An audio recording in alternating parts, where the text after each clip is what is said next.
ಏನಪ್ಪ ಇವತ್ತು ನಿಮ್ಮ ಮುಖದಲ್ಲಿ ಇಷ್ಟೊಂದು ಸಂತೋಷ ಇದೆಯಲ್ಲ? ದೀಕ್ಷಾಮನ್ ಜೊತೆಗಿನ ಮುನಸ್ಸೆಲ್ಲ ಬಗೆಹರಿತಾ? ಇಶಾನಿ ಕೇಳಿದ್ಲು.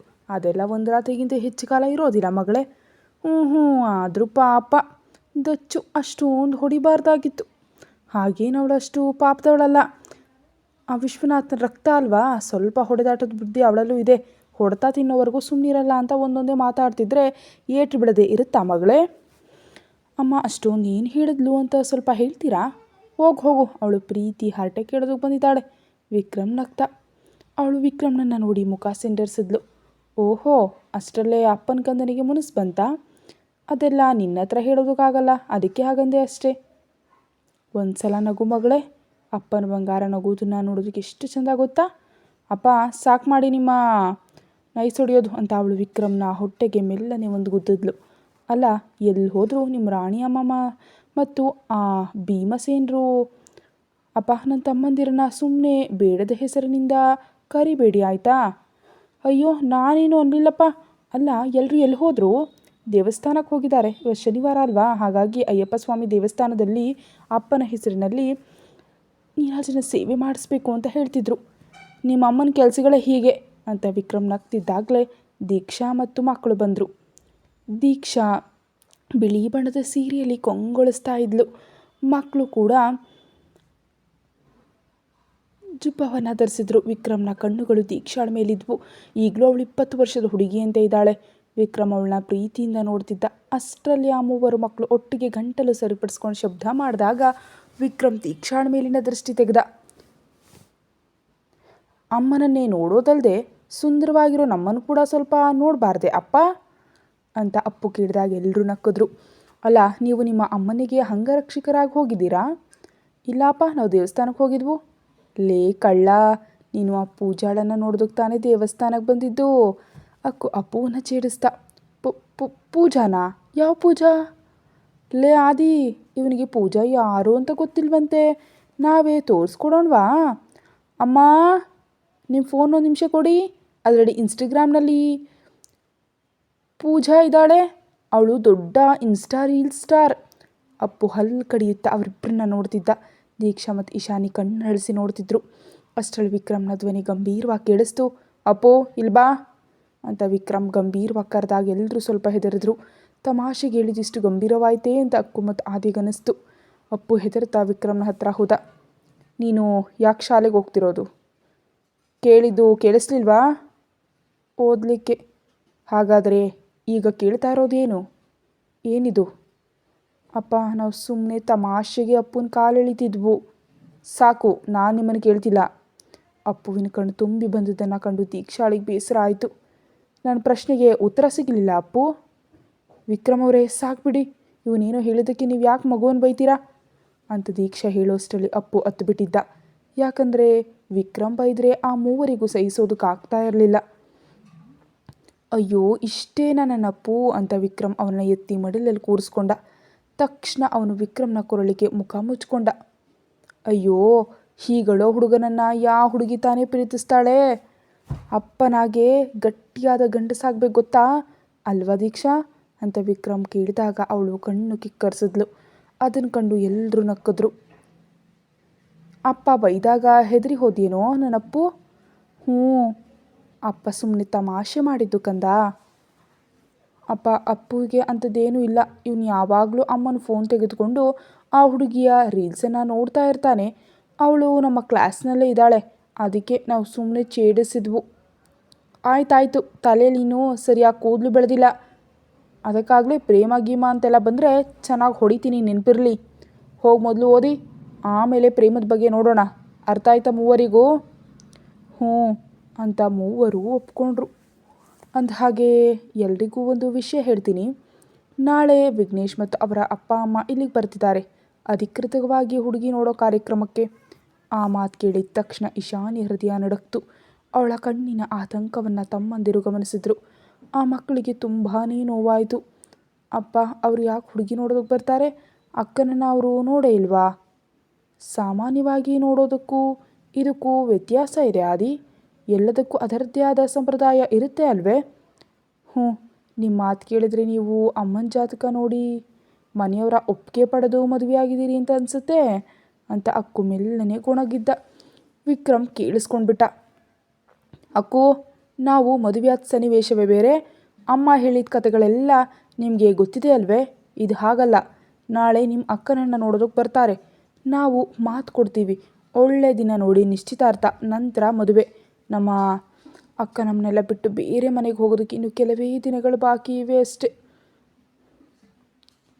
ವಿಕ್ರಮ್ ಕೂಡ ಗದ್ಗದಿತವಾದ ಧ್ವನಿಯಲ್ಲಿ ಹೇಳ್ದ. ದೀಕ್ಷಾಳ ಕಣ್ಣು ಕೂಡ ತುಂಬಿ ಬಂತು. ತಮ್ಮಂದಿರು ಅಕ್ಕ ಅಂತ ಅವಳನ್ನ ತಪ್ಕೊಂಡ್ರು. ಇಶಾನಿ ಅವ್ರಿಗೆ ಅಕ್ಕನಿಗಿಂತ ಹೆಚ್ಚಾಗಿ ತಾಯಿಯಂತೆ ಇದ್ಲು. ಅವಳು ಕೂಡ ಅವರನ್ನು ಅಪ್ಕೊಂಡ್ಳು. ಕಣ್ಣೀರು ಹರಿತು. ಆ ದಿನವೂ ಕಳೆದು ಹೋಯಿತು. ಮರುದಿನ ಬೆಳಗ್ಗೆ ಇಶಾನಿ ಬೇಗ ಇದ್ಲು. ಮನಸ್ಸಿನಲ್ಲಿ ಏನೋ ಆತಂಕ, ಎದೆ ಭಾರವಾಗಿದೆ. ಸಾಮಾನ್ಯವಾಗಿ ಎದ್ದ ತಕ್ಷಣ ಫ್ರೆಶ್ ಆಗಿ ಕೆಳಗೆ ಹೋಗ್ತಿದ್ದವಳಿಗೆ ಇಂದು ಅದು ಕೂಡ ಮಾಡೋದಕ್ಕೆ ಮನಸ್ಸಿಲ್ಲ. ಏನಾಯಿತು ದೇವ್ರೆ ನನಗೆ? ಬೇಡ ಇಶಾನಿ, ನಿನ್ನ ಮುಖದಲ್ಲಿ ಸಣ್ಣ ಬದಲಾವಣೆ ಕಂಡ್ರೂ ಅಪ್ಪ ಅಮ್ಮ ಮತ್ತು ತಮ್ಮಂದಿರಿಗೆ ತಿಳಿಯುತ್ತೆ. ಹಾಗಾಗಿ ಅವರ ಮುಂದೆ ಸಂತೋಷವಾಗಿ ನಟಿಸಲೇಬೇಕು. ಆ ಬಿಳಿ ಕಣ್ಣುಗಳನ್ನು ಮರವಿನ ಆಳಕ್ಕೆ ತಳ್ಳಲೇಬೇಕು. ಆದರೆ ಸಾಧ್ಯವೇ ಗೊತ್ತಿಲ್ಲ. ಈ ಜನ್ಮದಲ್ಲೇ ಅವನು ನಂಗೆ ಸಿಗೋದಿಲ್ಲ ಅಂತ ಅಂದ್ಕೊಳ್ತೀನಿ. ಮುಂದಿನ ಜನ್ಮ ಇದ್ದರೆ ನಿನಗಾಗಿ ಕಾಯ್ತೀನಿ. ಅಷ್ಟರಲ್ಲಿ ಬಾಗಿಲು ಬಡಿಯೋ ಶಬ್ದ ಕೇಳಿಸ್ತು. ಇಶಾನಿ, ಬಂದೆ ಅಮ್ಮ. ಕಣ್ಣೀರು ಒರೆಸ್ಕೊಂಡು ಮುಖದಲ್ಲಿ ಒಂದು ಸುಳ್ಳು ನಗೆಯನ್ನು ಹೊತ್ತು ಅವಳು ಬಾಗಿಲು ತೆರೆದ್ಲು. ಅಲ್ಲಮ್ಮ, ನಿನ್ನ ನೋಡೋದಕ್ಕೆ ವರ ಬರ್ತಿದ್ದಾನೆ ಅಂತ ಹೀಗೆ ರೂಮ್ನಲ್ಲಿ ಕೂತಿದ್ಯಾ? ಕೆಳಗೆ ಕಾಣದಿದ್ದಾಗ ನನಗೆ ಹೆದರಿಕೆ ಆಯಿತು ಗೊತ್ತಾ? ಯಾಕೆ? ನಾನು ಯಾರ ಜೊತೆಯಾದರೂ ಹೋಗಿದ್ದೀನಿ ಅಂತ ಅಂದ್ಕೊಂಡಿದ್ದೀರಾ? ಹೋಗೇ ಸುಮ್ಮನೆ. ಹಾಗೇನಾದರೂ ಆದರೆ ವಿಕ್ರಮ್ನಾಥ್ ಎಂಬ ನಿನ್ನ ಅಪ್ಪನ ಹಸಲಿ ಮುಖ ನೋಡಬೇಕಾಗತ್ತಷ್ಟೇ. ನನ್ನ ಬಂಗಾರವೇ, ನಾನು ಎಲ್ಲಿಗೂ ಹೋಗಿಲ್ಲ. ಅಲ್ಲ, ಇದೇನು ಕೈಯಲ್ಲಿ ಪೊಟ್ನ? ಇದು ನಿನ್ನಪ್ಪ ನಿನಗಾಗಿ ಸೂರತ್ನಲ್ಲಿರೋ ನಮ್ಮ ನೇಯ್ಗೆ ಶಾಲೆಯಲ್ಲಿ ವಿಶೇಷವಾಗಿ ಹೇಳಿ ಮಾಡಿಸಿದ ಸಲ್ವಾರ್. ಒಮ್ಮೆ ತೆರೆದು ನೋಡು. ಇಶಾನಿ ಆ ಕವರ್ ತೆರೆದ್ಲು. ಅದರಲ್ಲಿ ಕೆಂಪು ಬಣ್ಣದ ಕಲ್ಲುಗಳ ಕೆಲಸ ಇರೋ ಸುಂದರವಾದ ಸಲ್ವಾರ್ ಇತ್ತು. ಅದಕ್ಕಿಂತ ಚಂದ ಅದರ ದುಪ್ಪಟ್ಟಾಗಿತ್ತು. ಅದರಲ್ಲಿ ನಕ್ಷತ್ರಗಳಂತೆ ಬಿಳಿ ಕಲ್ಲುಗಳು ಮಿನುಗ್ತಿದ್ವು. ಒಂದು ಕ್ಷಣ ಅದು ಅವನ ಬಿಳಿ ಕಣ್ಣುಗಳಂತಿದ್ರೆ ಅಂತ ಅವಳು ಭಾವಿಸಿದ್ಲು. ದೀಕ್ಷಾಳ ಕರೆ ಅವಳನ್ನು ವಾಸ್ತವಕ್ಕೆ ತಂತು. ನಿನಗೆ ಇಷ್ಟ ಆಯ್ತಾ ಮಗಳೇ? ಹ್ಞೂ, ತುಂಬ. ಅಪ್ಪ ಅಮ್ಮ ನನಗೆ ಏನು ಕೊಟ್ಟರು ಅದು ಬೆಸ್ಟ್ ಆಗಿರುತ್ತೆ. ದೀಕ್ಷಾ ಇಶಾನಿಯನ್ನು ಅಪ್ಕೊಂಡು ಅವಳ ಕೆನ್ನೆಗೆ ಮುತ್ತಿಟ್ಲು. ಇಂದು ವಿಕ್ಕಿ ಬಂದಾಗ ಈ ಡ್ರೆಸ್ ಹಾಕ್ಕೊಂಡೇ ಬರಬೇಕು. ಇದನ್ನು ನಿನ್ನ ಹುಟ್ಟುಹಬ್ಬಕ್ಕೆ ಕೊಡಬೇಕು ಅಂತ ಮಾಡಿಸಿದ್ವು.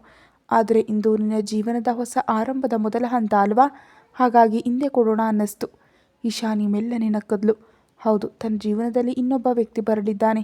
ಇನ್ನು ಕೆಲವೇ ಕ್ಷಣಗಳಲ್ಲಿ ತನ್ನ ಪ್ರೀತಿ ಕೇವಲ ಒಂದು ನೆನಪಾಗಲಿದೆ. ಕೊರಳಲ್ಲಿದ್ದ ಏಬಲ್ ನೀಡಿದ ಚೈನನ್ನು ಅವಳು ಗಟ್ಟಿಯಾಗಿಡ್ಕೊಂಡ್ಳು. ಇಶಾನಿ, ಇದನ್ನೆಲ್ಲ ಹಾಕೊಂಡು ಬೇಗ ರೆಡಿಯಾಗಿ ಕೆಳಗೆ ಬಾ. ಹೋಗಿರ್ತೀನಿ, ಅವ್ರು ಬರೋ ಸಮಯ ಆಯಿತು. ಹ್ಞೂ. ತಾನು ಕೊಡಿಸಿದ ಬಟ್ಟೆಯಲ್ಲಿ ಅಪ್ಸರಿಯಂತೆ ಇಳಿದು ಬರ್ತಿದ್ದ ಮಗಳನ್ನು ಕಂಡು ವಿಕ್ರಮ್ಗೆ ದೇವತೆಯಂತೆ ಕಂಡ್ಳು. ಕಣ್ಣು ಮಿಟಕಿಸ್ದೆ ಅವಳನ್ನೇ ನೋಡುತ್ತಾ ನಿಂತ. ಅಪ್ಪ ಹೇಗಿದೆ? ಚೆನ್ನಾಗಿದೆಯಾ? ಸೂಪರ್ ಅಂತ ಹೇಳಿದರೆ ಸಾಲದು, ಅದಕ್ಕಿಂತಲೂ ಹೆಚ್ಚು. ಅಪ್ಪನ ರಾಜಕುಮಾರಿಯನ್ನು ಕಂಡ್ರೆ ವಿಕ್ಕಿ ಈಗಲೇ ಮದುವೆಯಾಗಿ ಕರ್ಕೊಂಡು ಹೋಗ್ತಾನೆ ಅಂತ ಸಂಶಯ ಆಗ್ತಿದೆ. ಅಷ್ಟರಲ್ಲಿ ಹೊರಗೆ ಕಾರ್ ಬಂದು ನಿಂತ ಶಬ್ದ ಕೇಳಿಸ್ತು. ಅವರು ಬಂದರು ಅನಿಸುತ್ತೆ, ನಾನು ನೋಡ್ತೀನಿ. ಸರಿಯಪ್ಪ, ನಾನು ಅಡುಗೆ ಮನೆಗೆ ಹೋಗ್ತೀನಿ. ವಿಕ್ರಮ್ ಅತಿಥಿಗಳನ್ನು ಬರಮಾಡಿಕೊಂಡ. ಅವರೆಲ್ಲ ಬಂದು ಹಾಲ್ನಲ್ಲಿ ಕೂತರು. ನಮ್ಮ ಹುಡುಗಿ ಎಲ್ಲಿದ್ದಾಳೆ?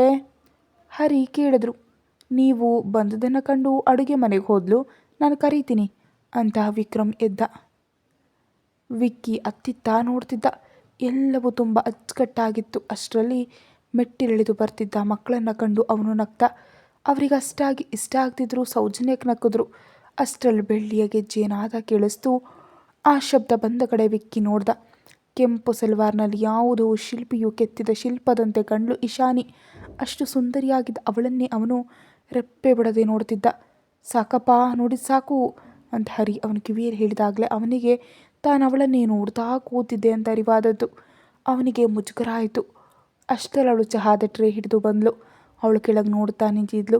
ಬಹುಶಃ ನಾಚಿಕೆಯಿಂದ ಇರಬಹುದು ಅಂತ ಅವನು ಅಂದ್ಕೊಂಡು ಚಹಾವನ್ನು ತೆಗೆದುಕೊಂಡ. ಇಶಾನಿ ಬೇಗನೆ ದೀಕ್ಷಾಳ ಹತ್ರ ಹೋಗಿ ನಿಂತಳು.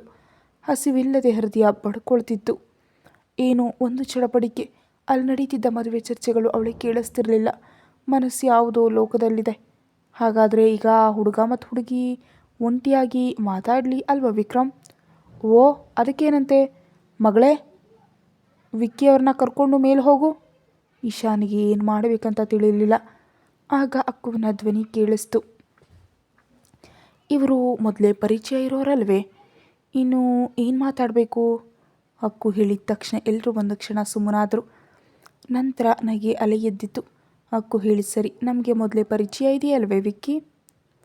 ಇಶಾನಿ ಕೇವಲ ತಲೆ ಅಲ್ಲಾಡಿಸಿದ್ಲು. ಇಶಾನಿ ತುಂಬ ಚೆನ್ನಾಗಿ ನೃತ್ಯ ಮಾಡ್ತಾಳಲ್ವೇ, ನಮಗಾಗಿ ಒಂದು ಡ್ಯಾನ್ಸ್ ಮಾಡ್ತೀಯಾ? ಇವರಿಗೆ ಡ್ಯಾನ್ಸ್ ಕೂಡ ನೋಡಬೇಕೆ?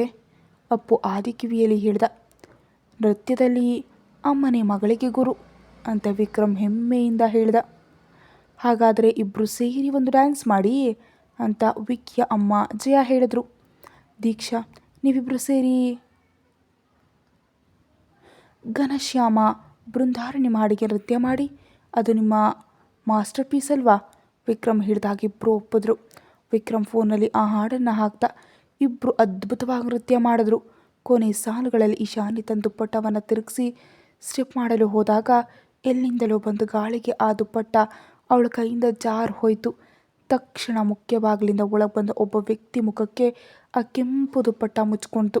ಅವನನ್ನು ನೋಡಿದ ಇಶಾನಿ ಹೃದಯ ಜೋರಾಗಿ ಬಡ್ಕೊಳ್ಳತೊಡಗಿತು. ಆ ಯುವಕನ ಹಿಂದೆ ಬಂದವರನ್ನ ಕಂಡು ವಿಕ್ರಮ್, ದೀಕ್ಷಾ ಮತ್ತು ಇಶಾನಿ ಕಣ್ಣುಗಳು ಅರಳಿದ್ವು.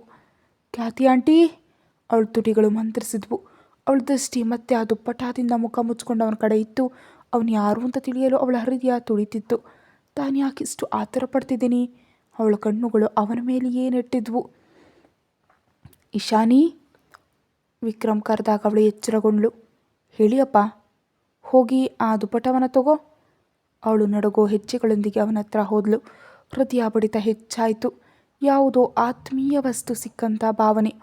ಅವಳು ತನ್ನ ಬಲಗೈ ಚಾಚಿ ಅವನ ಮುಖದ ಮೇಲಿದ್ದ ದುಪ್ಪಟ್ಟವನ್ನು ಎಳೆದ್ಲು. ಆ ಪರದೆ ಸರಿದಾಗ ಅವಳು ಮೊದಲು ಕಂಡಿದ್ದು ಆ ಎರಡು ಬಿಳಿ ಕಣ್ಣುಗಳನ್ನು. ಇಶಾನಿ ಒಂದು ಕ್ಷಣ ಸ್ತಬ್ಧಳಾದ್ಲು. ವಿಕ್ರಮ್ ಅವರೇ, ಆ ಹುಡುಗ, ಅವನು ನಮ್ಮ... ಹೌದು ದೀಕ್ಷಾ, ಅದು ನಮ್ಮ ಏಬಲ್, ನಮ್ಮ ಇಶಾನಿ ಪ್ರೀತಿ ಗೆಳೆಯ ಏಬಲ್. ಅಪ್ಪನ ಬಾಯಿಂದ ಆ ಮಾತು ಕೇಳಿದ ತಕ್ಷಣ ಇಶಾನಿ ಹೃದಯ ನಲುಗ್ತು. ದೀಕ್ಷಾ ಓಡ್ ಹೋಗಿ ಖ್ಯಾತಿ ಆಂಟಿನ ತಪ್ಕೊಂಡ್ಳು. ಅವ್ರನ್ನ ಒಳಗೆ ಕರೆದ್ರು. ಇದನ್ನೆಲ್ಲ ಕಂಡು ಅಪ್ಪು, ಆದಿ ಮತ್ತು ಅಕ್ಕು ದಂಗಾಗಿ ನಿಂತಿದ್ರು. ಇಶಾನಿ ಇನ್ನೂ ಕನಸಿನ ಲೋಕದಲ್ಲೇ ಇದ್ಲು. ಇಶಾನಿ, ಹೇಳಿ ಅಪ್ಪ, ಯಾಕೆ ಹೀಗೆ ಆಶ್ಚರ್ಯದಿಂದ ನಿಂತಿದ್ಯಾ? ಇಷ್ಟು ವರ್ಷಗಳ ನಂತರ ಗೆಳೆಯನನ್ನು ನೋಡ್ತಿದ್ಯಾ? ಏನು ಕೇಳೋದಿಲ್ವಾ ನಿನ್ನ ಏಬಲ್ ಹತ್ರ? ನಿನ್ನ ಏಬಲ್ ಎಂಬ ಮಾತು ಅವಳ ಮನಸ್ಸಿಗೆ ತಂಪು ನೀಡಿತು. ಆದರೆ ಮರುಕ್ಷಣವೇ ಅದು ಬೆಂಕಿಯಂತೆ ಸುಡ್ತು. ಅವನು ನನ್ನವನಲ್ಲ, ತಾನಿನ್ನೊಬ್ಬನಿಗೆ ಸ್ವಂತವಾಗಲಿರೋಳು. ಆ ಸತ್ಯ ಅವಳ ಇರಿಯಿತು. ಹಲೋ, ವಿಕ್ರಮ್ ಅಂಕಲ್ ಹೇಳಿದ ಹಾಗೆ ಇಷ್ಟು ಕಾಲದ ನಂತರ ಗೆಳೆಯನನ್ನು ಕಂಡು ಏನೂ ಕೇಳೋದಿಲ್ವೇ ಅಂತ ವಿಘ್ನೇಶ್ ಕೇಳ್ದ. ಏಬಲ್ ಇಷ್ಟು ದಿನ ಎಲ್ಲಿದೆ? ನಾವು 3ನೇ ಕ್ಲಾಸ್ ಓದೋವರೆಗೆ ಮಾತ್ರ ಸಂಪರ್ಕ ಇತ್ತು. ಆಮೇಲೆ ನಿನ್ನ ಬಗ್ಗೆ ಮಾಹಿತಿ ಇರಲಿಲ್ಲ. ಅಪ್ಪ ಅಮ್ಮ ತುಂಬ ಹುಡುಕಿದ್ರು. ಆದರೆ ನೀವು ಒಂದು ರಾತ್ರಿ ಅವ್ರನ್ನ ಬಿಟ್ಟು ಹೋದ ವಿಷಯ ಮಾತ್ರ ತಿಳಿತು. ಏನಾಯಿತು? ವರ್ಷಗಳ ನಂತರ ತನ್ನ ಗೆಳತಿಯ ಧ್ವನಿ ಕೇಳಿ ಏಬಲ್ಗೆ ತುಂಬ ಸಂತೋಷ ಆಯಿತು. ಅವನು ಅವಳನ್ನು ನೋಡಿ ನಗ್ತ. ಇಶಾನಿ ಕೂಡ ಆ ನಗೆಯಲ್ಲಿ ಮಿಂದೆದ್ಲು. ನಮ್ಮ ಸುಖ ಸಂಸಾರದಲ್ಲಿ ವಿಧಿ ವಿಲನ್ ಆಗಿ ಬಂತು. ಪಪ್ಪನ ಬಿಸ್ನೆಸ್ ಪಾರ್ಟ್ನರ್ಗಳು ಮೋಸ ಮಾಡಿದ್ರು. ಸಾಲ ಹೆಚ್ಚಾಗಿ ಊರು ಬಿಡಬೇಕಾಯಿತು. ಇದ್ದ ಮನೆ ಮಾರಿ ಜರ್ಮನಿಗೆ ಹೋದವು. ಅಲ್ಲಿ ಮಮ್ಮಿ ಕುಟುಂಬ ಇತ್ತು. ಅಲ್ಲಿ ಹೋದ್ಮೇಲೆ ಒಂದು ಭೀಕರ ಅಪಘಾತವಾಯಿತು. ಟ್ರಕ್ ನಮ್ಮ ಟ್ಯಾಕ್ಸಿಗೆ ಡಿಕ್ಕಿ ಹೊಡಿತು. ನಾನು ಕಿಟಕಿ ಹತ್ತಿರ ಇದ್ದುದರಿಂದ ಹೊರಗೆ ಬಿದ್ದೆ. ಆದರೆ ನನ್ನಪ್ಪ, ಮಮ್ಮಿ ಮತ್ತು ಪುಟ್ಟ ತಂಗಿ. ಏಬಲ್ನ ಧ್ವನಿ ನಡುಗ್ತು. ಆ ಬಿಳಿ ಕಣ್ಣುಗಳು ನೋವಿನಿಂದ ತುಂಬಿದ್ವು. ಆ ಕಣ್ಣಿನ ನೋವು ತನ್ನ ಹೃದಯವನ್ನು ನೋಯಿಸ್ತಿದೆ ಅಂತ ಇಶಾನಿಗೆ ಅನ್ನಿಸ್ತು. ಅಪ್ಕೊಂಡು ಸಮಾಧಾನ ಮಾಡಬೇಕು ಅಂತ ಅನ್ನಿಸ್ತು. ಆದರೆ ಸಾಧ್ಯವಿಲ್ಲ. ಏಬಲ್, ವಿಕ್ರಮ್ ಅವನ ಹೆಗಲ ಮೇಲೆ ಕೈ ಇಟ್ಟ. ಸಾರಿ ಅಂಕಲ್, ನಾನು ಸ್ವಲ್ಪ ಭಾವುಕನಾದೆ. ಪರವಾಗಿಲ್ಲ ಮಗನೇ, ನನಗೆ ನಿನ್ನ ಪರಿಸ್ಥಿತಿ ಅರ್ಥ ಆಗ್ತಿದೆ. ನಾನು ಅಂಥ ಪರಿಸ್ಥಿತಿನ ದಾಟಿ ಬಂದವನು. ಮುಂದೆ ಏನಾಯಿತು? ನನಗೂ ಸ್ವಲ್ಪ ಗಾಯಗಳಾಗಿದ್ವು. ಪೊಲೀಸರ ಸಹಾಯದಿಂದ ಮಮ್ಮಿ ಮನೆಗೆ ಸೇರಿದೆ. ಆದರೆ ಅಲ್ಲಿ ಕಾದದ್ದು ಕೇವಲ ನೋವುಗಳು ಮಾತ್ರ. ಏನಾಯ್ತು ಮಗನೇ? ದೀಕ್ಷಾ ಕೇಳಿದ್ಲು. ಮಮ್ಮಿ ಪಪ್ಪ ಅದು ಪ್ರೇಮ ವಿವಾಹವಾದ್ರಿಂದ ಮನೆಯಲ್ಲಿ ವಿರೋಧ ಇತ್ತು. ಮಮ್ಮಿಯ ತಮ್ಮ ಆಸ್ತಿಯನ್ನೆಲ್ಲ ತನ್ನ ವಶಕ್ಕೆ ಪಡೆದಿದ್ದ. ಗ್ರ್ಯಾಂಡ್ ಪಾ ಮರಣ ಹೊಂದಿದ್ರು. ನಾನಲ್ಲಿ ಸೇರಿದ ಮೇಲೆ ಅವರು ನನ್ನ ಪ್ರೀತಿಯಿಂದ ಕಂಡಿದ್ದು ಕೇವಲ 1 ದಿನ ಮಾತ್ರ. ನಂತರ ನನ್ನನ್ನು ಚಿತ್ರಹಿಂಸೆ ನೀಡೋದಕ್ಕೆ ಆರಂಭಿಸಿದ್ರು. ಹಸಿವಿನಿಂದ ಮಲಗಿದ ದಿನಗಳೇ ಹೆಚ್ಚು. ಏಬಲ್ ಕಣ್ಣೀರು ಹಾಕ್ತಾ ಕೊನೆಗೆ ಒಂದು ರಾತ್ರಿ ಅಲ್ಲಿಂದ ತಪ್ಪಿಸ್ಕೊಂಡು ಇಲ್ಲೆಲ್ಲೋ ಅಲೆದಾಡಿದೆ. ಸಣ್ಣ ಪುಟ್ಟ ಕೆಲಸ ಮಾಡಿ ಹೊಟ್ಟೆ ತುಂಬಿಸ್ಕೊಳ್ತಿದ್ದೆ. ಒಮ್ಮೆ ಒಬ್ಬ ವೃದ್ಧರು ನನ್ನ ಮನೆ ಕರೆದೊಯ್ದರು. ಅಲ್ಲಿ 10ನೇ ಕ್ಲಾಸ್ವರೆಗೆ ಓದಿದೆ. ಆದರೆ ಅವರು ಕೂಡ ಮರಣ ಹೊಂದಿದ ಮೇಲೆ ನಾನು ಮತ್ತೆ ಬೀದಿಗೆ ಬಂದೆ. ಹಸಿವು ನೀಗ್ಸೋದಕ್ಕೆ ಹಳೆ ಬ್ರೆಡ್ ಚೂರು ಮತ್ತು ಪೈಪ್ ನೀರು ಕುಡಿದು ಬದುಕಿದ ದಿನಗಳಿವೆ. ಅಲ್ಲಿದ್ದವರೆಲ್ಲರ ಕಣ್ಣುಗಳು ತುಂಬಿ ಬಂದವು. ಇಶಾನಿ ಅಳ್ತಿದ್ಲು. ನಂತರ ಅವನು ಹೋಟೆಲ್, ಪೆಟ್ರೋಲ್ ಬಂಕ್ ಹೀಗೆ ಹಲವು ಕಡೆ ಕೆಲಸ ಮಾಡಿ +2ವರೆಗೆ ಓದಿದ ವಿಷಯ ತಿಳಿಸ್ದ.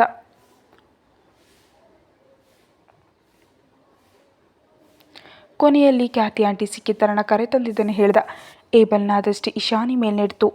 ತಾವು ಕೊನೆ ಬಾರಿ ಸೇರಿದಾಗ ತಾನು ನೀಡಿದ ಚೈನ್ ಅವಳ ಕೊರಳಲ್ಲಿರೋದನ್ನು ಅವನು ಗಮನಿಸ್ದ. ಇದನ್ನು ಕಂಡು ಅವನ ಮನಸ್ಸು ಸ್ವಲ್ಪ ಹಗುರ ಆಯಿತು. ನಂತರ ಅವನು ವಿಘ್ನೇಶ್ರ ಕುಟುಂಬವನ್ನು ಗಮನಿಸ್ತಾ ಅಷ್ಟರಲ್ಲಿ ಕ್ಯಾತಿ ಆಂಟಿ ಕೇಳಿದ್ರು, ಇವರೆಲ್ಲ ಯಾರು ವಿಕ್ರಮ್? ಏಬಲ್, ನೀನು ಬಂದದ್ದು ತುಂಬ ಒಳ್ಳೆ ದಿನ. ನಿನ್ನ ಗೆಳತಿಯ ಜೀವನದ ಹೊಸ ಆರಂಭದ ದಿನ ಇದು. ಇಂದು ಇಶಾನಿಯನ್ನು ನೋಡೋದಕ್ಕೆ ಬಂದಿದ್ದಾರೆ. ಈತನೇ ವರ ವಿಘ್ನೇಶ್. ಇವರು ಅವನಪ್ಪ ಅಮ್ಮ. ಏಬಲ್ ನಗ್ತ. ಆದರೆ ಆ ನಗೆಯ ಹಿಂದೆ ನೋವಿತ್ತು. ಅವನು ಇಶಾನಿಯನ್ನು ನೋಡಿ ಕಂಗ್ರಾಟ್ಸ್ ಇಶಾನಿ ಅಂದ. ಅವನ ಆ ಒಂದು ಮಾತು ಅವಳ ಹೃದಯವನ್ನು ಇರಿತು. ಸರಿ, ಎಲ್ಲರೂ ಊಟ ಮಾಡೋಣ ಬನ್ನಿ ಅಂತ ದೀಕ್ಷಾ ಎಲ್ಲರನ್ನ ಕರೆದ್ಲು. ದೀಕ್ಷಾಳಿಗೆ ಸಹಾಯ ಮಾಡೋದಕ್ಕೆ ಖ್ಯಾತಿಯವರು ಮತ್ತು ಜಿಯಾ ಹೋದರು. ವಿಘ್ನೇಶ್ ಮತ್ತು ಏಬಲ್ ಸ್ವಲ್ಪ ಸಮಯದಲ್ಲೇ ಒಳ್ಳೆಯ ಸ್ನೇಹಿತರಾದರು. ಆ ಮೂವರು ತಮ್ಮಂದಿರು ಏಬಲ್ನನ್ನು ಆಶ್ಚರ್ಯದಿಂದ ನೋಡ್ತಿದ್ರು. ವಿಕ್ರಮ್ ಅವರನ್ನು ಏಬಲ್ಗೆ ಪರಿಚಯಿಸಿದ. ಇವರು ಇಶಾನಿಯ ತಮ್ಮಂದಿರು. ಏಬಲ್ ಕೈ ಚಾಚಿದ ತಕ್ಷಣ ಆ ಮೂವರು ಬಂದು ಏಬಲ್ನನ್ನು ಬಿಗಿಯಾಗಿ ಅಪ್ಕೊಂಡ್ರು. ಎಲ್ಲರಿಗೂ ಆಶ್ಚರ್ಯವಾಯಿತು. ಅಪರಿಚಿತ ಏಬಲ್ನೊಂದಿಗೆ ಇವರು ಇಷ್ಟು ಬೇಗ ಹೇಗೆ ಬೆರೆತರು ಅಂತ. ಆದರೆ ತಮ್ಮ ಅಕ್ಕ ಹೇಳ್ತಿದ್ದ ಕತೆಗಳ ರಾಜಕುಮಾರ ಈತನೇ ಅಂತ ಅವರಿಗೆ ತಿಳಿದಿತ್ತು. ವಿಕ್ರಮ್ ಏಬಲ್ಗೆ ಈ ಹುಡುಗರನ್ನು ಸ್ವಲ್ಪ ದೂರದಲ್ಲಿಡುವು ಅಂತ ತಮಾಷೆ ಮಾಡ್ದ. ಏಬಲ್, ನಿನಗೆ ಅಕ್ಕ ಅಮ್ಮನಿರದ ಕೊರತೆ ಬೇಡ. ನಾನೇ ನಿನಗೆ ಅಪ್ಪ, ದೀಕ್ಷಾ ನಿನಗೆ ಅಮ್ಮ ಅಂದ. ವಿಕ್ರಮ್ ಅಂಕಲ್, ನನಗೆ ನಿಮ್ಮ ಕಂಪ್ನಿಯಲ್ಲಿ ಕೆಲಸ ಕೊಡ್ತೀರಾ? ಮೊದಲು ಊಟ ಮಾಡೋಣ ಬಾ, ಆಮೇಲೆ ಮಾತಾಡೋಣ. ಊಟ ಆದ ನಂತರ ಏಬಲ್ ಹೇಳ್ದ, ದೀಕ್ಷಮ್ಮ, ಹಳೆಯ ಬ್ರೆಡ್ ಚೂರು ತಿಂದು ಬದುಕಿದ ನನಗೆ ಈ ಊಟ ಅಮೃತದಂತಿದೆ. ಎಲ್ರಿಗೂ ಸಂಕಟ ಆಯಿತು. ವಿಘ್ನೇಶ್ ಮತ್ತು ಕುಟುಂಬದವರು ಹೋದರು. ನಿಶ್ಚಿತಾರ್ಥದ ದಿನಾಂಕವನ್ನು ಬೇಗ ನಿರ್ಧರಿಸೋಣ ಅಂತ ಹೇಳಿ ಹೋದರು. ಖ್ಯಾತಿ ಆಂಟಿ ಕೂಡ ಹೋಗೋದಕ್ಕೆ ಸಿದ್ಧರಾದಾಗ ವಿಕ್ರಮ್ ತಡೆದ. ಆದರೆ ಕೆಲಸದ ಕಾರಣ ಅವರು ಹೋಗಲೇಬೇಕಿತ್ತು. ಏಬಲ್ ಈಗ ಇಲ್ಲೇ ಇರ್ತಾನೆ, ಅವನ ಜವಾಬ್ದಾರಿ ನನ್ನದು ಅಂತ ವಿಕ್ರಮ್ ಭರವಸೆ ನೀಡ್ದ. ದೀಕ್ಷಾ ಏಬಲ್ಗೆ ರೂಮ್ ತೋರಿಸಿದ್ಲು. ಅವನು ರೆಸ್ಟ್ ಮಾಡೋದಕ್ಕೆ ಹೋದ. ಇಶಾನಿ ಕೂಡ ತಲೆನೋವು ಅಂತ ರೂಮ್ಗೆ ಹೋದ್ಲು. ದೀಕ್ಷಾ ಮತ್ತು ವಿಕ್ರಮ್ ಮಾತಾಡ್ತಾ ಕೂತರು. ನನಗೆ ಏಬಲ್ನಲ್ಲಿ ನನ್ನನ್ನೇ ಕಂಡೆ ದೀಕ್ಷಾ. ಅವನಿಗೆ ಒಳ್ಳೆ ಕೆಲಸ ಕೊಡಿಸಿ ಅವನ ಓದನ್ನು ಪೂರ್ತಿಗೊಳಿಸ್ಬೇಕು ಅಂತ ವಿಕ್ರಮ್ ಹೇಳ್ದ. ದೀಕ್ಷಾ ಕೂಡ ಒಪ್ಪಿದ್ಲು. ಅಷ್ಟರಲ್ಲಿ ದೀಕ್ಷಾ ಎದ್ದು ಹೋದ್ಲು. ಇತ್ತ ಇಶಾನಿಯ ರೂಮ್ನಲ್ಲಿ ತಮ್ಮಂದಿರು ಅವಳನ್ನು ಸಮಾಧಾನ ಪಡಿಸ್ತಾ ಇದ್ರು. ಅಕ್ಕ, ಈಗಲೂ ಸಮಯ ಮೀರೋಗಿಲ್ಲ. ಅಪ್ಪನಿಗೆ ನಿನ್ನ ಮನಸ್ಸಿನ ಮಾತನ್ನು ಹೇಳು. ಬೇಡ, ನನ್ನ ಪ್ರೀತಿ ನನ್ನಲ್ಲೇ ಇರಲಿ. ನನ್ನ ಮದುವೆ ಅಂತ ತಿಳಿದ ತಕ್ಷಣ ಏಬಲ್ ಎಷ್ಟು ಸಂತೋಷದಿಂದ ವಿಶ್ ಮಾಡ್ದ ನೀವೇ ನೋಡಿದ್ರಲ್ವೇ. ಇನ್ನು ನಾನು ಯಾಕೆ ಹೇಳಿ ಅಂತ ಅವಳತ್ಲು. ಆದರೆ ಪಕ್ಕದ ರೂಮ್ನಲ್ಲಿ ಏಬಲ್ ಕೂಡ ಅದೇ ನೋವನ್ನು ನುಂಗ್ಕೊಂಡು ಮಲಗಿರೋದು ಅವಳಿಗೆ ತಿಳಿಲಿಲ್ಲ. ಕತೆ ಮುಂದುವರಿಯುತ್ತೆ. ಹೆಚ್ಚಿನ ವಿಡಿಯೋಗಾಗಿ ಚಾನಲ್ಗೆ ಸಬ್ಸ್ಕ್ರೈಬ್ ಮಾಡಿ ಮತ್ತು ವಿಡಿಯೋವನ್ನು ಮುಂಚಿತವಾಗಿ ನೋಡಲು ಚಾನಲ್ಗೆ ಮೆಂಬರ್ಶಿಪ್ ತಗೊಳ್ಳಿ. Thank you.